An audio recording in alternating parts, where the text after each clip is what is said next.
Hello बच्चों, स्वागत है आप सभी का आपके अपने चैनल वाणी एजुकेशन पर, जहां हम कर रहे हैं क्लास 10th के अंदर साइंस का चैप्टर 9 जिसका नाम है प्रकाश परावर्तन तथा अपवर्तन। आज हम इस चैप्टर के एमसीक्यू क्वेश्चन करने वाले हैं। वो एमसीक्यू क्वेश्चन जो चैप्टर करने के बाद भी कहीं ना कहीं बच्चों से छूट जाते हैं और बच्चों के नंबरों को प्रभावित करते हैं। तो आज का जो हमारा चैप्टर है चैप्टर 9 जिसका नाम है प्रकाश परावर्तन तथा अपवर्तन, तो 8 नंबर का चैप्टर है, इम्पोर्टेंट चैप्टर है। 4 प्रश्न में आएंगे 4 टाइप के, एक वस्तुनिष्ठ, एक अतिलघुतात्मक, एक लघुतात्मक और एक निबंधात्मक। तो चलिए कौन से मोस्ट इम्पोर्टेंट क्वेश्चन है जो हमसे छूट गए हैं, चलिए देखते हैं। पहला क्वेश्चन क्या है हमारे पास, प्रकाश का वेग सर्वाधिक होता है। प्रकाश सबसे अधिक कहाँ चलता है? निर्वात में। कहाँ चलता है? निर्वात में। सबसे अधिक कहाँ होता है? निर्वात में, ठीक है ना। सबसे कम कहाँ होता है प्रकाश का? वो ठोस वस्तु यानी कि कांच में, ठीक है। सबसे कम प्रकाश ठोस चीजों में क्या पर नहीं जा पाता ना प्रकाश, तो सबसे जो कम है वो कहाँ होता है? ठोस वस्तु जैसे कांच में। और सब प्रकाश का वेग सबसे ज्यादा कहाँ होता है? निर्वात। प्रकाश का वेग न्यूनतम होता है कांच। कहाँ होता है? कांच। सर्वाधिक होता है निर्वात और न्यूनतम होता है कांच। दोनों क्वेश्चन हो गए एक ही तरह के। देन नेक्स्ट क्वेश्चन देखिए, एक उत्तल दर्पण से सदैव कैसा प्रतिबिंब बनता है? आभासी एवं सीधा। कैसा? आभासी एवं सीधा। किससे? उत्तल दर्पण से। किसी वस्तु का सीधा तथा आवर्तित प्रतिबिंब होता है। प्राप्त करने के लिए कौन सा दर्पण? आवर्तित तथा सीधा। अवतल दर्पण, उत्तल लेंस। तो वह लेंस है। देखो,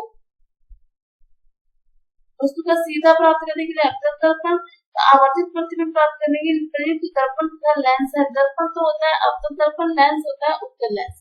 दर्पण की बात करें तो अवतल दर्पण, लेंस की बात करें तो उत्तल लेंस। ये दोनों एक ही तरह का काम करते हैं।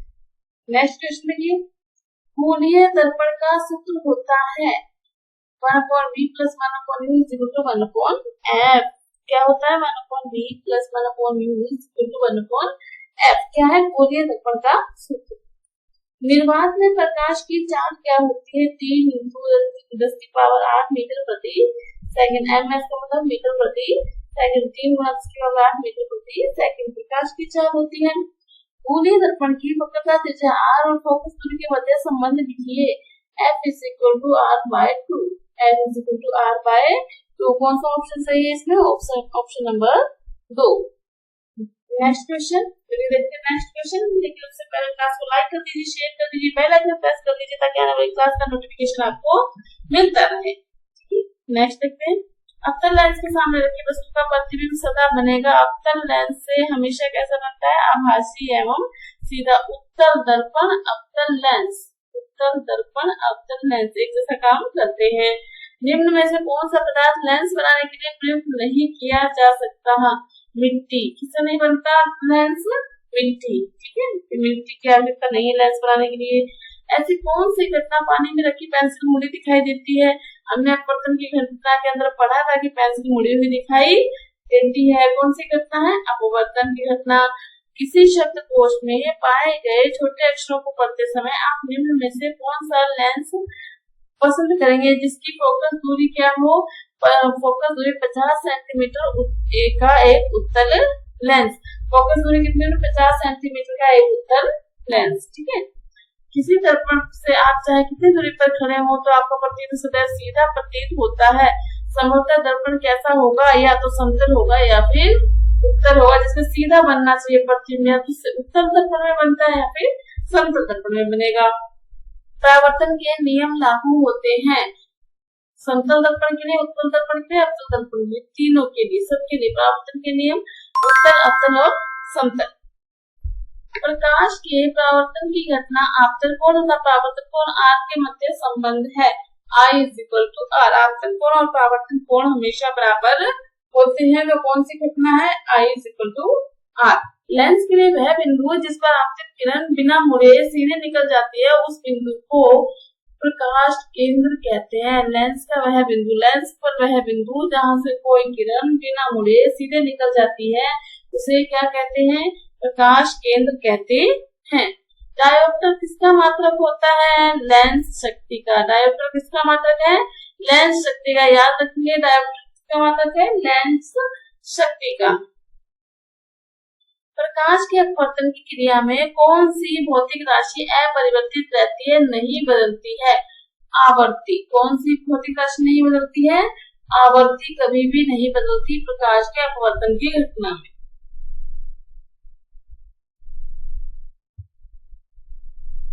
जल का अपवर्तनांक होता है 1.33। कितना होता है जल का अपवर्तनांक? 1.33। नेक्स्ट देखिए, नेक्स्ट क्वेश्चन देखने से पहले आप अपना नाम और जगह का नाम कमेंट बॉक्स में जरूर लिख दीजिए, ताकि मुझे पता लगे कि बच्चे कहाँ से जुड़कर अपनी तैयारी को मजबूत बना रहे हैं। गोलीय दर्पण के परावर्तन पृष्ठ के केंद्र पर होता है, केंद्र पर क्या होता है? ध्रुव। क्या होता है केंद्र पर? ध्रुव। पानी का अपवर्तनांक 1.33 है। प्रकाश, पानी में प्रकाश की चाल होगी, कितनी होगी प्रकाश की चाल? 2.26 into 10 की पावर 8। पानी में प्रकाश की चाल कितनी होगी? 2.26 into 10 की पावर 8। ठीक है। किसी गोलीय दर्पण तथा किसी पतले गोलीय लेंस दोनों की फोकस दूरियां 15 सेंटीमीटर है।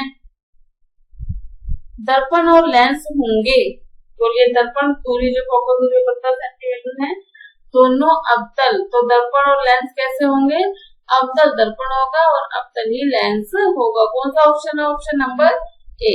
देन दिए गए चित्र में x का मान कितना होगा? हमें पढ़ा है कि आपतन कोण और परावर्तित किरण, है ना, कोण I इक्वल टू कोण R, तो 30 डिग्री होगा। कौन सा होगा?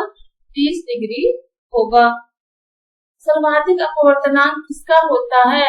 ठोस वस्तु का, क्योंकि सर्वाधिक ठोस के हमारे पास हीरा, तो हीरे का अपवर्तनांक होगा 2.42।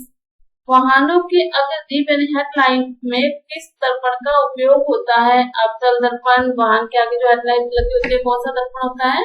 अवतल दर्पण। वाहनों के पश्च दृश्य दर्पण के रूप में किस दर्पण का उपयोग किया जाता है? उत्तल दर्पण। जो साइड मिरर होता है ना पीछे देखने के लिए, उसमें कौन सा होता है? उत्तल दर्पण। गोलीय दर्पण किसे कहते हैं? ऐसा दर्पण जिसका परावर्तक पृष्ठ गोलीय हो, उसे हम क्या कहेंगे? गोलीय दर्पण। कौन से लेंस के द्वारा केवल आभासी प्रतिबिंब प्राप्त होता है? कौन सा लेंस? अवतल लेंस। कौन सा लेंस? अवतल लेंस और उत्तल दर्पण। अवतल लेंस और उत्तल दर्पण। मैं दर्पण और लेंस दोनों लिख देती हूँ ताकि आपको पता लगे तो मैं एक जैसा काम करती हूँ। इसकी फोकस दूरी ऋणात्मक होती है। अवतल दर्पण तथा अवतल लेंस की फोकस दूरी क्या होती है? ऋणात्मक होती है। किसकी फोकस दूरी धनात्मक होती है? उत्तल की।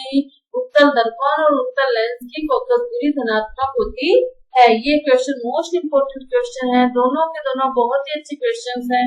फोकस दूरी को परिभाषित कीजिए।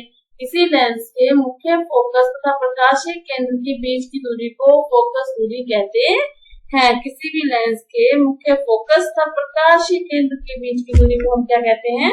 फोकस दूरी कहते हैं। तो ये जो हमारे क्वेश्चन थे वो थे चैप्टर प्रकाश का, चैप्टर 9, जिसका नाम है परावर्तन और अपवर्तन। इन घटनाओं के पर आधारित इसके हमारे सारे क्वेश्चंस थे, और ये वो क्वेश्चंस थे जो कहीं ना कहीं आपसे छूट चुके होते हैं। तो ऐसे ही क्वेश्चन के लिए हमारे चैनल को सब्सक्राइब कर लीजिए। और इम्पोर्टेंट क्वेश्चन आपको नेक्स्ट चैप्टर, किस क्वेश्चन के चैप्टर आपको जो नेक्स्ट क्लास है कौन से चैप्टर की होनी चाहिए? मैथ की चाहिए, साइंस की चाहिए, बॉडी पेपर चाहिए, सॉल्यूशन चाहिए, क्या चाहिए? आप कमेंट बॉक्स में लिखना बिल्कुल भी मत भूलिएगा। मिलते हैं नेक्स्ट क्लास में, तब तक पढ़ते रहिए, खुश रहिए। धन्यवाद।